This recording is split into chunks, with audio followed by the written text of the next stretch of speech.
Hi everyone, welcome to the ElectricmotorGP show. My name is Nia Delike and I'm your usual host. And first of all, I'd like to apologize for the last week or two.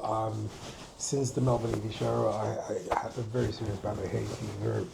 And when I recovered, I had to go straight into Bali in Indonesia for the EV conference in Bali, which I'm going to be putting out a video on pretty shortly. And while I came back, it was school holidays, and I just got wrapped up in a whole lot of different things and couldn't get any video out. So I do apologize for that. This video is just going to be a brief summary of all the news and things that have been going on in the last 3 weeks, which I've not been able to get to you. And then I will lay the foundations for the videos that are coming soon. Today we're going to get our first sponsorship video. This video is being sponsored by EV Trove. I'll do a little bit more of a slide presentation about EV Trove later on in the show. But EV Trove is an Australian company that actually provides consumers with add-ons for their cars, little things that you can put on your cars to make your car look a little bit better and actually be more effective and more convenient for you. So let's get the show starting. You've got to be living under a rock for you to have missed the fact that Xiaomi launched the Yu7. This launched while I was at the Melbourne Auto Show. In fact, I stayed up for this, which was pretty crazy. In the first 3 to 5 minutes, 280,000. In fact, I think they had to slow it down. And that's the only reason why they walked away within an hour of 300,000 fully paid for orders. And to even make it better, the first set of car delivery started last week. So the first people who did the pre-orders earlier on prior to the launch have already started getting their cars. Now, for a lot of people, the Yu7 seems to be one of those cars that you love to hate or you hate to love. But it's a beautiful concept car. There are people that say that it does look like the Ferrari Purosangue, and the front looks a little bit like a McLaren. It's a mishmash of both. But if you look at the interior, the detailing of it, it is a bit different. It might have taken inspiration from it, but it does deliver something different. So one of the next videos coming out on the channel is going to be me doing a deep dive into the Yu7. Now, unfortunately, it's only going to be available in China until I go to China next. I'm not going to be able to touch base with that car to give you the details of it or to give you a walk-around view of it. I can only show you what's available on the internet at the moment. Moving on from the Yu7, a few scandals in China have happened in the last few weeks as well. So some companies, I'm going to specifically not name them today because I found out that anytime I name any of the companies, the algorithm doesn't really allow me to get away with it. But two companies specifically got caught out for having insurance type issues where they pre-register insurance cars without actually pre-register the insurance of cars before the sales without actually selling the cars. One particular company actually did between 2023 and 2024 over 60,000 cars, which represented half of all their sales. The other company, which is a very popular one, a very powerful one, started doing this in 2024 to meet sales target, which they set for themselves. The actual number of cars that they did was not revealed, but if you really want to know more about the CNEV post, actually gives a lot of information about this. Maybe in a subsequent video, I might give more details into what's been going on with that. Right, everyone, welcome to what I was introducing earlier on in the show, which is EV Trove, which is the sponsor for this particular episode. Now, EV Trove is one of those companies, is Australian-based, and what they do is to give you accessories for your cars to make them look and feel a little bit more premium. They also give you accessories to make the cars more comfortable. So they do both interior and exterior accessories as well, and they've got a lot of cars that they provide for. So you've got the Xpeng G6 is one of the cars they provide for, the sealion 7, the BYD Seal as well, and the MG4, just to mention a few. So some of the things they also have include chargers which you can use for the home. They also have a lot of things to actually make the car more aesthetically pleasing for yourself to look at. Now, EV Trove have done something that I think a lot of people will benefit from, which is something called a bundle builder. Now, the more you buy off the website, the more discounts you get, which means your purchases become cheaper for you. Finally, if you do sign up to the newsletter from EV Trove, you get 10% off all your purchases in addition to whatever discounts you've gotten from the bundle builder. So the CLA was launched by Mercedes-Benz, and it was launched last week, and apparently a lot of people believe that this is the best Mercedes EV that's been built so far. One of the reasons why people believe this is Mercedes has managed to create a car that can do over 700 kilometers on a single charge. The beauty of it is they've taken out a lot of lessons from what they've learned in China. It's got 3 screens across the front, one for the driver, one as the central infotainment system, and one for the passenger seat. And they've done a lot of coding to this. So if there's no one sat in the passenger seat, the screen on the passenger side of the car will not come on. And if the driver is paying too much attention to the screen on the passenger side, because that's the one that can actually play movies and all of that, it will switch off. But that's not the only thing. The car is supposed to be very, very aerodynamic. It's got a CD of about 2 or less than 2, which means the drag coefficient is crazy. People who have test driven and have gotten efficiencies of about 14.5 kilowatt hour per 100 km, ranging up until about 16.5 kilowatts per 100 km, which is very impressive. And if you do that on the base 85 kilowatt hour battery, then you'll get roughly about 580 kilometers or 590 kilometers on it, which is far from the 700 kilometers that they're saying.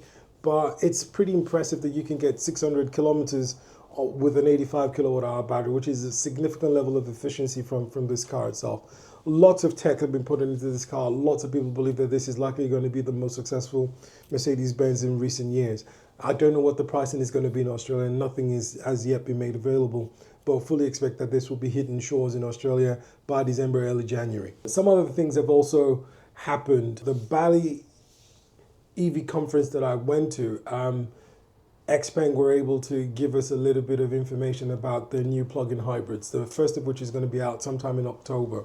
It comes with the label, the Kundun Performance System. But basically what Xpeng is saying is that the new plug-in hybrids will be able to do 1,400 kilometers on a single charge and on a full tank of petrol. I think it's got about a 60-litre tank with a 1.5-litre engine mated to it. It's an EREV, so it doesn't drive the motors at all. It only drives it only serves to charge up the batteries. And the beautiful thing about this is that Xpeng has actually gone out of their way to ensure that the battery that's going to be in the plug-in hybrid is going to be 5C, which means it's going to be able to charge 0 to 100 in a compatible charger in 12 minutes.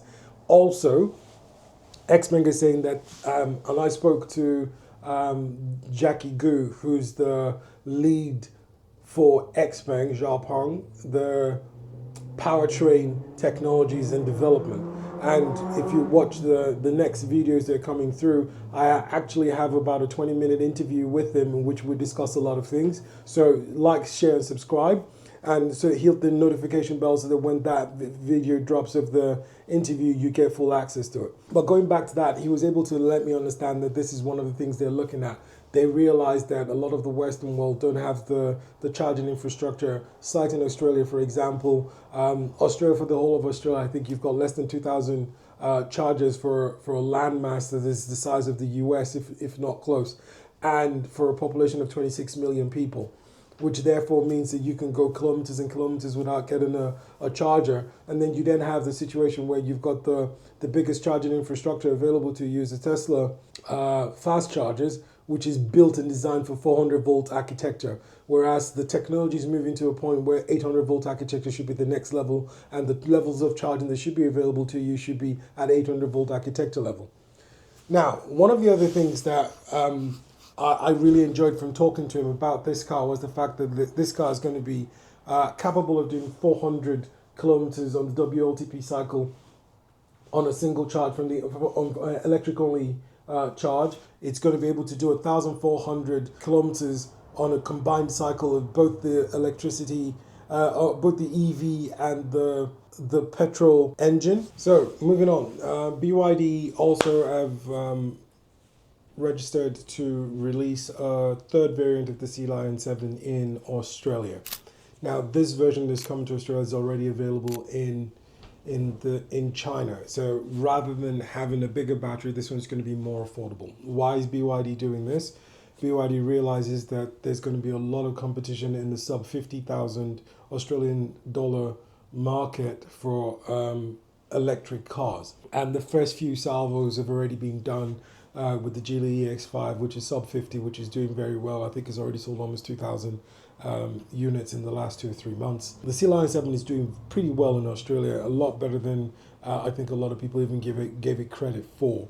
But that competition, that space is going to heat up very, very soon with the launch of 2 new cars. So the IM6 and IM5 are going to be launching by the end of this month officially.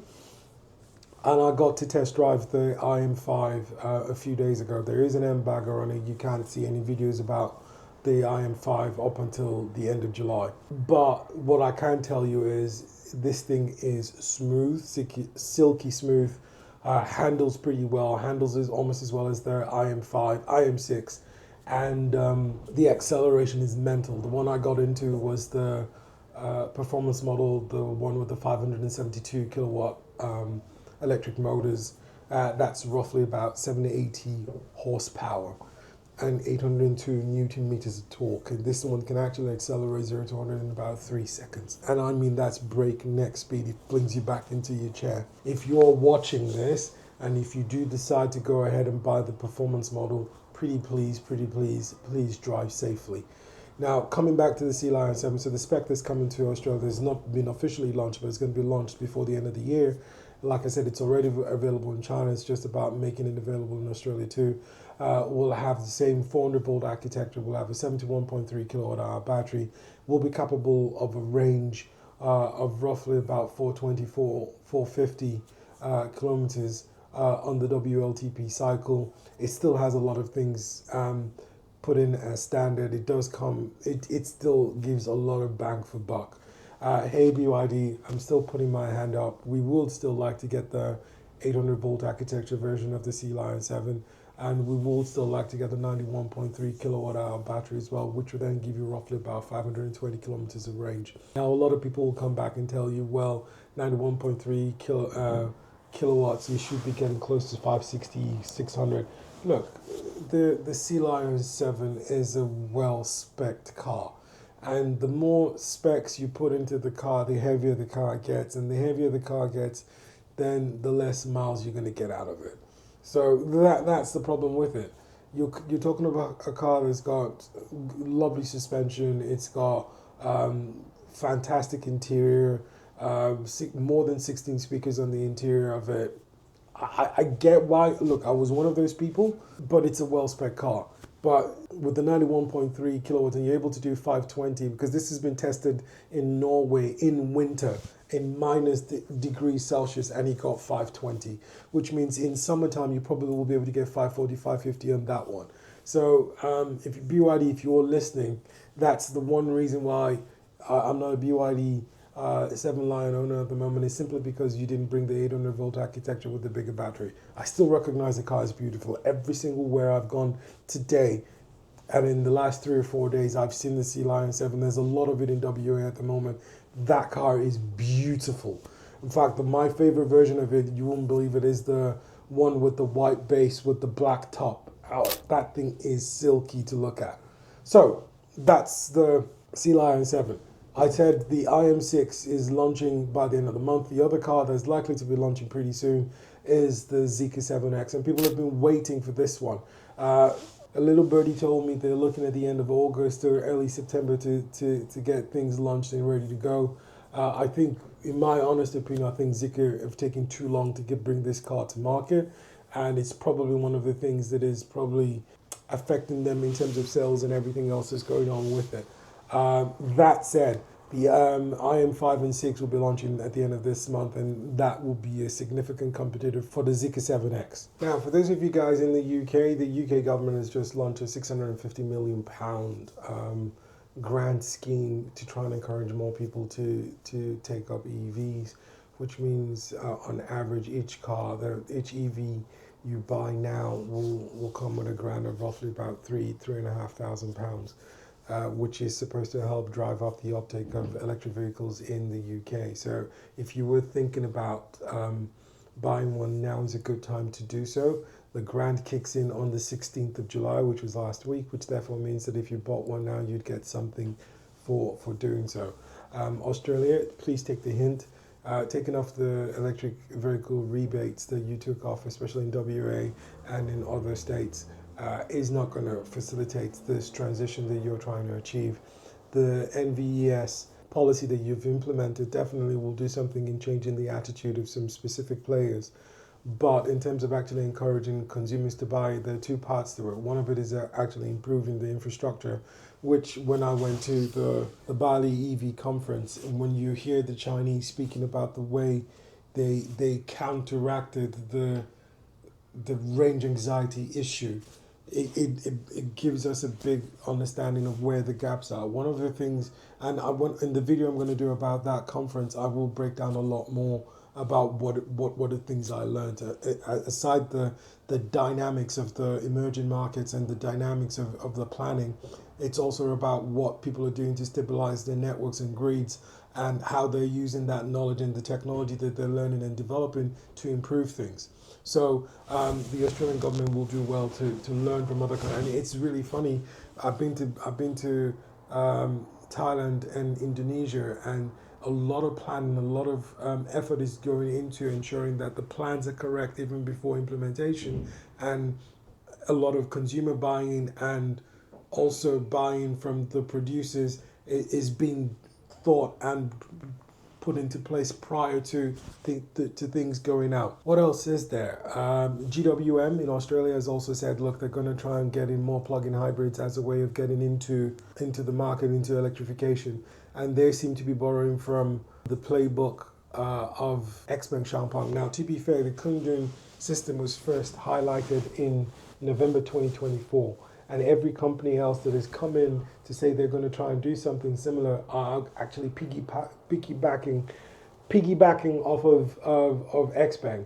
So you've got Lucid and Zeekr coming up to say, look, we're going to put fast chargers on the batteries that are coming into our plug-in hybrids. We're going to put a significant amount of battery in there. So if you look at the Lynk & Co, not Lucid, sorry, Lynk & Co 900, for example, the Lynk & Co 900 has got a 45 kilowatt hour battery on the base model, and it's got a 50 kilowatt hour battery on the top model, which then gives you roughly about 200 to 250 kilometers of range on the WLTP cycle on EV only drive. So when you think about that, and you've got to think about this is a car that's slightly bigger than a Range Rover, you start to understand what I'm saying, that this system that was first concepted by XPeng is now being universally or gradually becoming universal in the context of what should be the standard of what a plug-in hybrid should be. And this probably would explain why some BYD plug-in hybrids are struggling a bit, because the BYD plug-in hybrids usually just have somewhere between an 18 to a 25 or a 30 kilowatt hour battery in it, and they're slow chargers which will charge at 70 to 80 kilowatts, which then means that you don't get the full benefits of it. Whereas if you compare that with, I'm going to do a video of this on XPeng, just on XPeng soon, but spy shots of the plug-in hybrid G6 have been seen in China. There's a codename G01 that is also going to be coming out. There's going to be a P7 Plus plug-in hybrid. There's a G9 plug-in hybrid that's coming as well. And when I was speaking to the lead for powertrain for Xiaopeng, he said the first thing you want to realize is we designed the cars as electric. And then we added on a petrol motor on it to charge the batteries. It's different from cars that were initially petrol cars and then subsequently developed to have an EV battery put in place. So the efficiencies, the dynamism of the cars, the handling of the cars, the range, the way the concepts of the cars are completely different. So I promise you two things. I will let you have access to that, at least snippets of that interview, and I will do a deep dive into what they're planning for the future. So this has been a bit of a long-winded video just to try and get you caught up with all the things that we're going to be doing. And please like, share, and subscribe. One of the things I found out when I'm going to China, speaking to Xiaopeng, speaking to some of the other brands that were there, where we had the Ceres brand there as well. was that they look at consumer feedback. Now, you guys think that when we tell you to comment and when we tell you to like, share, and subscribe, that we're doing it because for just for ourselves. Yes, there is some advantage to us. We do get some props with the algorithm to ensure that the videos are circulating. But when I was talking to the executive from Xiaopeng, Jackie Gu, he said our consumer feedback is really, really important to us. Thank you so much for your support. And if you want to continue supporting the channel, please support us on Patreon. Link is in the description below. And it will definitely help us to continue to provide you with all this good quality videos and content for yourself.